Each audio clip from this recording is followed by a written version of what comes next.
लेकिन यहां पढ़ो 18 में क्या लिखा, हाँ पढ़ो आगे पढ़ो। ताकि लोग नहीं परंतु तेरा पिता जो गुप्त में है। कह रहा है यहां पर लिखा, कह रहा है कि तू मुंह धो ले। कह रहा है इसका मतलब, कह रहा है तू नहा नहीं सकता तो भाई साहब मुंह तो धो ले। परमेश्वर जानता है आपको कि आप सर्दी आती है तो आप उपवास नहीं रखते सर्दियों में, कहते हैं नहाना पड़ेगा। भाई साहब आजकल लोग ऐसा बोलते हैं। परमेश्वर बड़ा अच्छा है, उसने पहले से ही आपका जुगाड़ कर रखा। वो बोलता है कह रहा नहाने की जरूरत नहीं, कह रहा मुंह ही धो ले। कह रहा पर उपवास तो कर, कहता है मुंह धो ले, बहाने मत मार। यहां आदम की तरह बहाने मत मार। जब यीशु मसीह आया, परमेश्वर आया, बोलता है कह रहा तूने ये क्या किया, पेड़ से फल तोड़ के क्यों खाया, तू तो कह रहा था मेरा फास्टिंग है। मतलब मैं ऐसे कह रहा हूं कि और उसी समय वो बोलता है कह रहा तूने जो मुझे औरत दी थी इसने मेरे से पाप कराया है। इसका मतलब दोष लगा दिया अपनी पत्नी पर। आज बहुत बार क्या कर रहे हैं, और बाइबल बोलती है दोष नहीं लगाना। आप क्या कर रहे हैं, आपका टाइम टेबल हो, फास्टिंग जब आप करते हो तो आप पहले से नोट करो और आप पहले से बताओ कि भगवान और मेरे मां बाप अपने बच्चों को कल मेरा फास्टिंग है और कल मैं स्पेशल इस बात के लिए छुट्टी ले रहा हूं, मुझे डिस्टर्ब नहीं करना। कोई घर पे आए बोलो है नहीं, आत्मा में बोलो है नहीं, ये झूठ नहीं होता। याद रखना कि मैं परमेश्वर के साथ संबंध बना रहा हूं। नहीं तो आप जाओ और कहीं पर अकेले में एकांत में जाओ और उपवास करो। लेकिन आपको बता रहा हूं कि पवित्र आत्मा यही बातें आज आपके अंदर से करेक्ट जब आपके अंदर आएंगी और जब आप उपवास करते हैं तो उसी समय शैतान ज्यादा आपको गुस्सा दिलाएगा और उसी समय ज्यादा आपको तंग करेगा, ज्यादा आपका उपवास तोड़ने की कोशिश करेगा। कब तक करेगा, जब तक आपने टाइम टेबल परमेश्वर को नोट कराया। अगर आपने परमेश्वर को टाइम टेबल नोट नहीं कराया, परमेश्वर आपके उपवास को पसंद नहीं करता। आपको परमेश्वर को उपवास बोल के रखना है कि परमेश्वर मैं आज इस दिन फ्राइडे छुट्टी लूंगी और फ्राइडे को उपवास करूंगी, या फिर मैं मंगलवार को छुट्टी लूंगा। लेकिन टाइम भी बताना पड़ेगा भाई साहब कि मैं सुबह से लेकर 5 बजे तक रखूंगा। आप कौन सा उपवास रख रहे हो कि 5 बज गए तो चल 5 बजे तक हो गया, अच्छा 8 बज गए तो चल 8 बजे तक उपवास हो गया, 12 बज गए तो अच्छा 12 बजे तक हो गया। कई लोग सोते रहते हैं सुबह तक 2 बजे तक और फिर वो उठते हैं बोलते हैं परमेश्वर हाँ 4 बजे तक ही था, 2 बजे तक तो सो लिए और 2 घंटे में सारा काम हो गया। परमेश्वर ऐसे उपवास पसंद नहीं करता। लिखा ऐसे उपवास 58:4 में कि मैं उसको पसंद नहीं करता और वो मेरे पास नहीं पहुंचते। इसका मतलब आपका स्ट्रगल आज भी लंबा हो रहा है। आप स्ट्रगल को बढ़ाओ नहीं मेरे भाइयों, आपका स्ट्रगल आज रात खत्म होने वाला है यीशु मसीह के नाम में। मैं कह रहा हूं आपको उपवास इस तरीके से करना है। मैं कह रहा हूं गारंटी दे रहा हूं मैं आपको, जो स्ट्रगल आप 3 महीने हो गए आपको करते हुए, मैं कह रहा हूं कि वो स्ट्रगल सिर्फ 7 दिन के अंदर खत्म होने वाला है। और ऐसे लोगों को मैं देख रहा हूं जो लोग ऑनलाइन चर्च अटेंड कर रहे हैं और ये फैसला ले रहे हैं, डिसीजन ले रहे हैं कि अपने आप को प्रिपरेशन कर रहे हैं। 3 काम करना है कि पहला प्रिपरेशन और दूसरा स्पिरिचुअली हो जाना। उपवास में ज्यादातर पश्चाताप करना, अपनी पुराने पापों के लिए माफी मांगना, पुरखों के, अपने परिवार के, कहता ये काम करना है, स्पिरिचुअली हो जाना। कह रहा तीसरा आपको कह रहा है कि फेथ करना है कि परमेश्वर मुझे इस उपवास के बाद रिजल्ट देने वाला है। जब आपका आखिरी उपवास होगा, इसका मतलब या तो आपने 3 उपवास रखे हैं, या आपने 11 रखे हैं, या आपने 7 रखे हैं, या आपने 21 रखे हैं, आपने 40 रखे हैं, तो आपने जैसे ही आपके 40वां उपवास होगा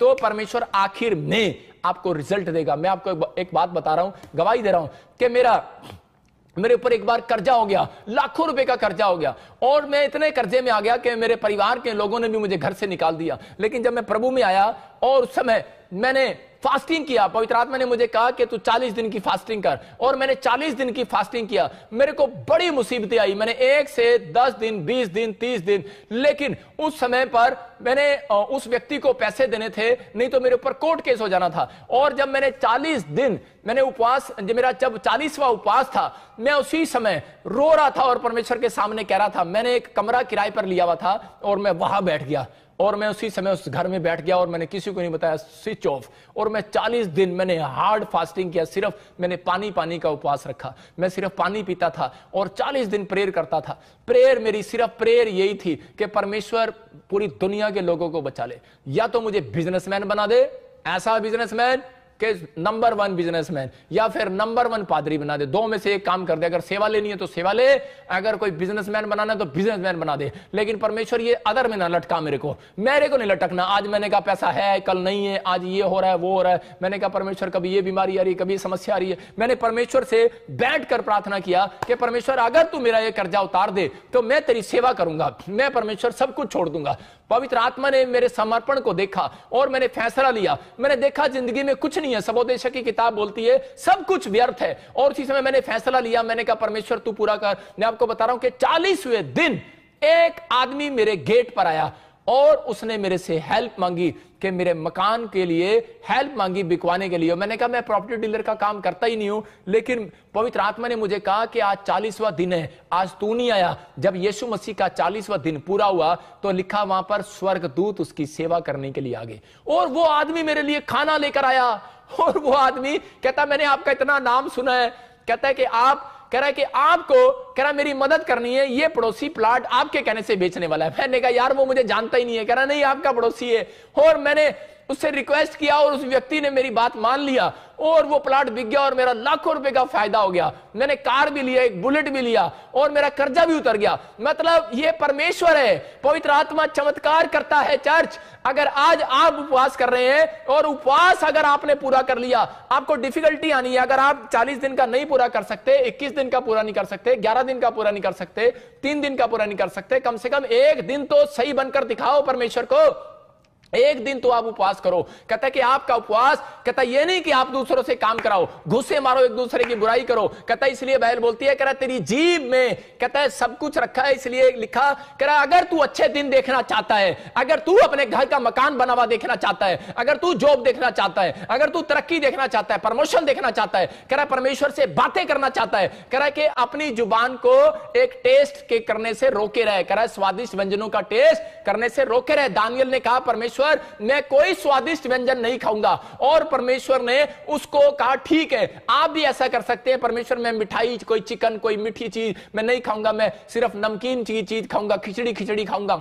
अगर आप पेशेंट हैं तो आप ऐसा उपवास भी कर सकते हैं। याद रखना मैं कह रहा हूं कि आपको अपनी आत्मा को तैयार करना है, अपने शरीर को दुख नहीं देना कि आप सारा दिन अपने शरीर को दुख देते हैं और अपनी आत्मा को तैयार नहीं करते। परमेश्वर कह रहा है कि आज ही बंधन टूटने वाला है यीशु मसीह नासरी के नाम में, आज रिजल्ट आने वाला है चर्च यीशु मसीह के नाम में। अगर आप समझ रहे हैं इस प्लानिंग को तो परमेश्वर आज आपको आजाद करने वाला है। जब हम पढ़ते हैं मरकुस 9:29 में क्या लिखा कि उसमें क्लियर लिखा कि ऐसी दुष्ट आत्माएं, उन लोगों के लिए बोल रहा हूं जिनके अंदर बहुत सारी दुष्ट आत्माएं हैं, जिनके एसिडिटी है, प्रॉब्लम्स है और किडनियां खराब है, कैंसर है, शुगर है। मैं कह रहा हूं कि आपको एक उपवास अगर आपका सही ढंग का होगा, आज रात आपकी कैंसर की फाइल कह रहा है कि नॉर्मल रिपोर्ट में बदलने वाली है। अगर आपका एक उपवास अगर सही ढंग का होगा तो मैं कह रहा हूं कि आप 5 करोड़ के बंगले के लिए मेहनत कर रहे हो। अरे भाई साहब पैसा नहीं है, मैं कह रहा 5 करोड़ नहीं 50 करोड़ का बंगला भी मेरा परमेश्वर दिलवा सकता है आपको यीशु मसीह के नाम में। कह रहा आपका एक उपवास भी अगर सही है तो पवित्र आत्मा कह रहा है, कहता मैं तुम्हारी जिंदगी में वो मिरेकल करूंगा,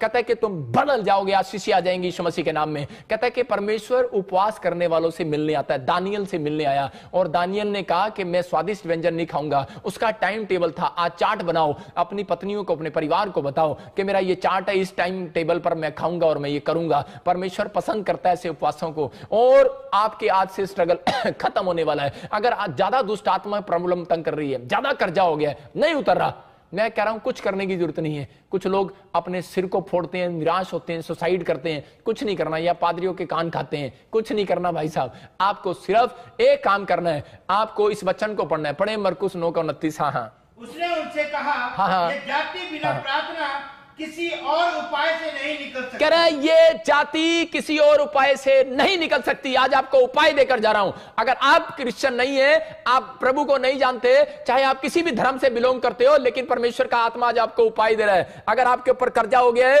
अगर आपके ऊपर, तो परमेश्वर कह रहा है कि ये कर्जे वाली जाति, ये बीमारी वाली जाति, ये दुष्ट आत्मा वाली जाति, कह रहा है ये मैं उन जातियों को बोल रहा हूं, कह रहा है जो बीमारी वाली जाति, कह रहा है इसको शैतान की जाति को बोला जाता है। कह रहा है जो कर्जे वाली जाति है, कह रहा है ये बीमारी वाली जाति है, कह रहा है कि ये जाति है, इसका मतलब ये जाति है, लेकिन जाएगी कैसे? कह रहा है ये किक मारने से नहीं जाती है, कह रहा है ये उपवास और प्रार्थना करने से जाती है। कह रहा है उपाय दे रहा है, इसका मतलब सीक्रेट बता रहा है। कहता है उपाय है, अगर तुमने उपाय नहीं लिया, अरे जाकर पूछते रहते हैं, हाथ दिखाते रहते हैं, भाई साहब तागे बंधवाते रहते हैं, बोलते हैं कह रहा जी लो जी पूछा दे दो भाई साहब, उपाय बता दो जी, हाँ जी कितनी मच्छियों को आटा गिरना है, कितने गायों को रोटी खिलाना है, कितनों को क्या करना है। भाई साहब कुछ नहीं करना, आपको वो दान पुण्य तो करना ही करना है, लेकिन यहां पर परमेश्वर का आत्मा कह रहा है ये उपाय है। जब तू फास्टिंग प्रेयर में जाए तो कह रहे अपनी आत्मा को तैयार कर, प्रिपेयर कर, कहता है और विश्वास कर कि परमेश्वर तुझे देख रहा है, और अपने उपवास को तोड़ने मत दे। समझदार हो आप, कह रहा है जब आप बाहर रहोगे तो आपका उपवास टूटेगा, इसलिए आप एक कमरे में, कोठड़ी में जा। यीशु मसीह बोलता है वो कोठड़ी में गया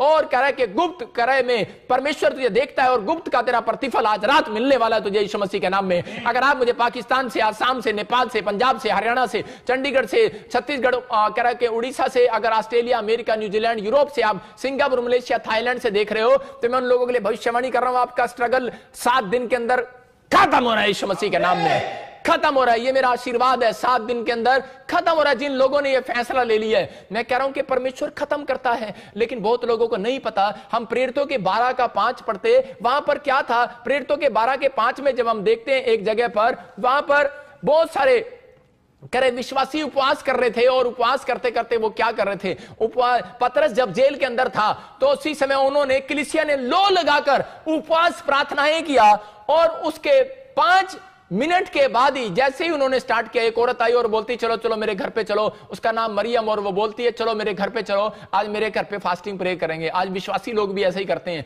कि चलो चलो हम फास्टिंग प्रे करेंगे। और जब उन्होंने करे आप इकट्ठे होके लो लागे प्रार्थना करांगे, फास्टिंग प्रे करांगे, पतरस जेल से छुड़ाया जाएगा, आजाद हो जाएगा, उन्होंने जब प्रार्थना किया तो जैसे ही उन्होंने फास्टिंग प्रेयर अभी शुरू ही किया था, और जैसे फास्टिंग प्रेयर उनका खत्म हुआ आखिरी में, और जैसे ही एंड हुआ, 1 दिन का उनका फास्टिंग प्रेयर था, जैसे ही एंड हुआ तो उसके गेट पर पतरस ने जाके खटकाया, खट खट खट खट, और उसी समय औरतें डर गई। उसने देखा सुराख में से, अरे ये कौन आ गया? पतरस करे। लेकिन जब पतरस को लेकर गए थे, वो वहां से 200 किलोमीटर का फर्क था, लेकिन 200 किलोमीटर में उस समय गाड़ी तो थी नहीं, इतनी जल्दी कैसे आ गया? वो हैरान हो गई, और उसी समय चीख पड़ी, बोलती कह रही पतरस आ गया गेट पर। तो सब के सब वहां पर क्या लिखा उसके 15 में, हाँ, पढ़े जरा क्या लिखा 15 में? उन्होंने उससे कहा, हाँ, तू पागल है। हाँ, बस करे क्या लिखा कि कौन है ये विश्वासी उपवास कर रहे हैं और प्रार्थना कर रहे हैं, और क्या बोल रहे हैं? एक दूसरे को घूसे मार रहे हैं। बोलती तू पागल है, अरे विश्वास नहीं कर रही है। बोलती है उपवास तूने किया, प्रार्थना तूने की,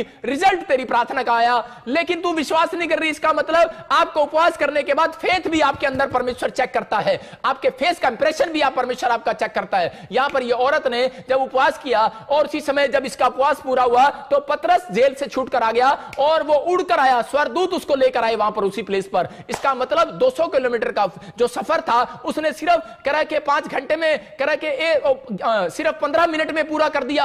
और जब वो 15 मिनट में वो वहां पहुंच गया और गेट खड़काया, तो यहां लेडीज मसीह लोग क्या बोल रहे हैं? बोलते तू पागल है, अरे कैसे पतरस इतनी जल्दी कैसे आ सकता है? अभी तो हमने प्रार्थना शुरू ही की है। मैं कह रहा हूं कि परमेश्वर का आत्मा कह रहा है ऐसे लोगों को, अगर आपका कह रहा बाल्टी पोजीशन अगर आपने सही ली है, आपका उपवास करने का तरीका सही है, तो मैं कह रहा हूं आप प्रार्थना उपवास शुरू ही करोगे। मैं कह रहा हूं चर्च, आपका स्ट्रगल आज रात खत्म होने वाला है यीशु मसीह के नाम में। सही ढंग से की हुई प्रार्थनाएं, सही ढंग से किया हुआ उपवास जल्दी स्वीकार होता है। यह परमेश्वर का प्लान है। कहता है कि आज तक आपकी प्रार्थना अगर किसी ने नहीं सुनी, आज रात मेरा परमेश्वर आपकी प्रार्थनाओं को सुनने वाला है। आज रात मेरा परमेश्वर आपके ऊपर मिराइकल करने वाला और आपकी आशीषें खुलने वाली है। अपने हाथों को उठाओ और कहो परमेश्वर आज से मैं टाइम टेबल का पक्का हो जाऊंगा यीशु मसीह के नाम में। जैसे दानियल टाइम टेबल का पक्का था। जब हम इसको 9 के 22 में देखता हूं तो वहां पर क्लियर लिखा कह रहा है कि वो आज्ञा जब निकली,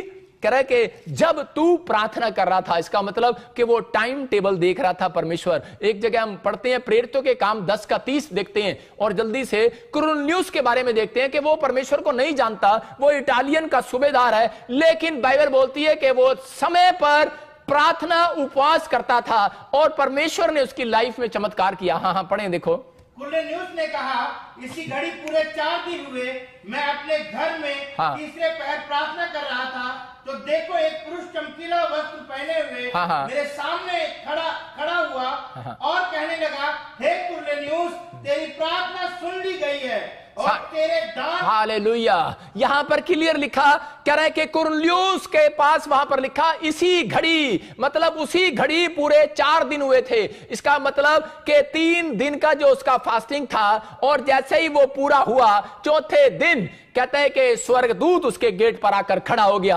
आज आपका फैसला है, जब आप 3 दिन का फास्ट कर रहे हो, मैं कह रहा हूं कि जैसे ही फास्ट आपका सही परमेश्वर ने देख लिया, चौथे दिन एक स्वर्गदूत चमकीले कपड़ों में यीशु मसीह मसीह के रूप में आपके पास आकर खड़ा होने वाला, याद रखना यीशु मसीह के नाम में। मैं कह रहा हूं कि एक एंजल जिब्राइल आपके गेट पर आने वाला है, आपकी गवाहियां लेकर आने वाला है। आज आप जहां पैसा डाल रहे हैं, आज आपका पैसे का स्ट्रगल अगर आप बार बार कर रहे हैं डबल करने के लिए, मैं कह रहा हूं आज से 7 दिन के बाद आपको डबल नहीं करना पड़ेगा, आपको 100 परमेश्वर देने वाला है यीशु मसीह के नाम में। 100 गुना डबल करने वाला है। याद रखना कि वो 30 गुना नहीं, 60 गुना नहीं, उपवास करने वालों का 100 गुना होने वाला है यीशु मसीह के नाम में। ये पवित्र आत्मा है और आज आशीष देने वाला है। यहां कुरनेलियुस को इस सीक्रेट का पता लग गया। कहता है उसका टाइम टेबल था, कहता है किस घड़ी, इसका मतलब आपने पोजीशन ली है लेकिन परमेश्वर को नहीं बताया कि मैं किस घड़ी जा रहा हूं। परमेश्वर को मालूम है, लेकिन आपको शैतान को हराने के लिए बताना है कि परमेश्वर मेरी पोजीशन कहां है, मेरा प्लेस कहां है, अब मेरा कमरा ये है, आज मैं इस कमरे में उपवास करूंगा और मैं इस टाइम से लेकर इस टाइम तक करूंगा।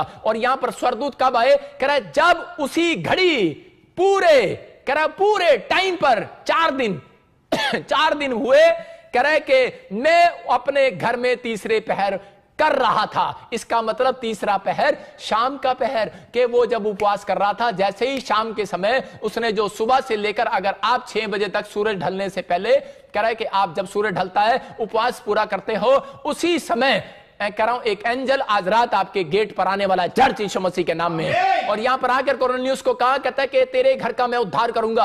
और कहता है कि क्यों, कहता है क्योंकि तूने उपवास को सही ढंग से किया है। और कह रहा है तू मेरा भय मानता है, कह रहा है तेरी प्रार्थनाएं, तेरे उपवास परमेश्वर ने स्मरण कर लिए हैं। इसका मतलब याद रखना कि जितनी भी आप फास्टिंग करते हो, कुछ लोग सोचते हैं जितनी फास्टिंग किया, इतनी प्रेयर किया, कोई फायदा नहीं। लेकिन नहीं भाई साहब, जब आप एक फास्टिंग कर रहे हो, एक गुल्लक में एक सिक्का डाल रहे हो, आप एक सिक्का डाल रहे हो। एक मां अपनी बच्ची के लिए पहले से गुल्लक में पैसे इकट्ठे करती है, और जब वो 18 साल की हो जाती है तो उसकी गुल्लक भर जाती है और फोड़नी पड़ती है। याद रखना आपका सही टाइम आने पर परमेश्वर आपके उपवासों का फल देने वाला है, आपकी प्रार्थनाओं का फल देने वाला है। अगर आप फास्टिंग प्रेयर के साथ आए हैं, मैं कह रहा हूं परमेश्वर काम करने वाला। याद रखो, अलीशा के लोग बोलते हैं, कहते हैं अलीशा ने जब उपवास किया, मैं बता रहा हूं कि अलीशा जब मर गया और उसके बाद जब वो कब्र पर लोग गए तो उसकी हड्डियों को छूने से भी चंगे हो गए, मांस से चंगे नहीं हुए, हड्डियों से।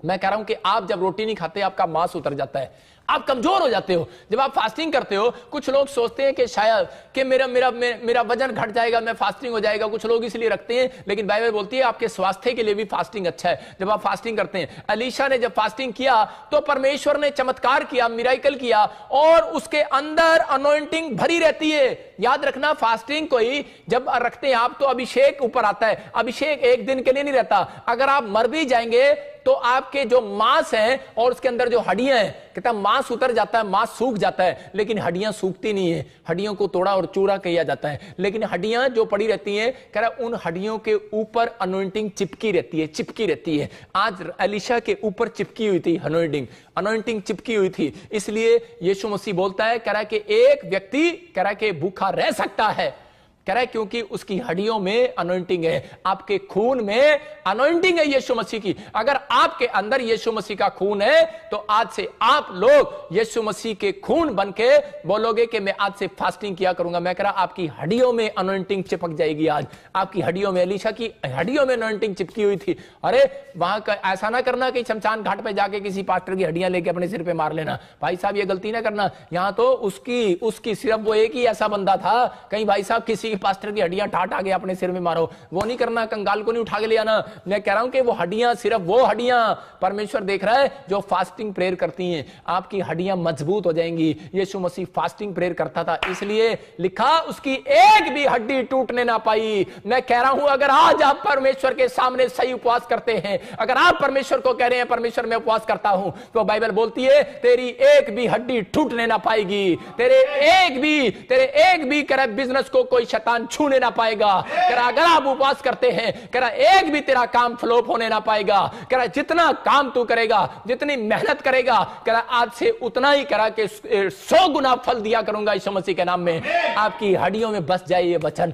जो आज प्रोफेट बजिंदर ने आपको सुनाया है, आपकी हड्डियों में चिपक जाए। मांस में ना चिपकाओ भाई साहब, मांस तो गल जाता है, सूख जाता है। नींबू पानी पीते हो आप पतले हो जाते हो, मांस खत्म हो जाता है। लेकिन मांस खत्म हो जाता है, हड्डियां खत्म नहीं होती, हड्डियों में चिपका रहता है। इसलिए कब्र में आपकी हड्डियां जाने वाली हैं, याद रखना। कह रहा कि आपका जो कंकाल है वही कह रहा कंकाल मरने के बाद नरक में या स्वर्ग में जाने वाला, याद रखो। उसके बाद जो स्वर्ग में रहेंगे उनके शरीर पर मांस लगा दिया जाएगा। लेकिन जो कह रहा है कि नहीं विश्वास में रहेंगे यीशु मसीह के साथ, उनका हड्डियां ही जाने वाली हैं, याद रखो। इसलिए बाइबल कह रही है, कह रहा तुम्हारी हड्डियों में अगर मैंने अनॉइंटिंग देख लिया, अगर तुम्हारी हड्डियों में उपवास का मन देख लिया मैंने, कहता है तो कह रहा है कि वो हड्डियां कह रहा नरक में नहीं जाएंगी। याद रखना, ये यीशु मसीह का सीक्रेट है। इसलिए फास्टिंग बहुत जरूरी है। कहता है अगर आप फास्टिंग करते हो आपकी हड्डियां नरक में नहीं जाने वाली, क्योंकि आपने फास्टिंग के अंदर पश्चाताप किया है, अपनी आत्मा को तैयार किया है। आपकी हड्डियों में कह रहा अनॉइंटिंग है। इसलिए परमेश्वर यीशु मसीह मरने के बाद, लोग पूछते हैं मरने के बाद कौन स्वर्ग जाएगा कौन नरक जाएगा।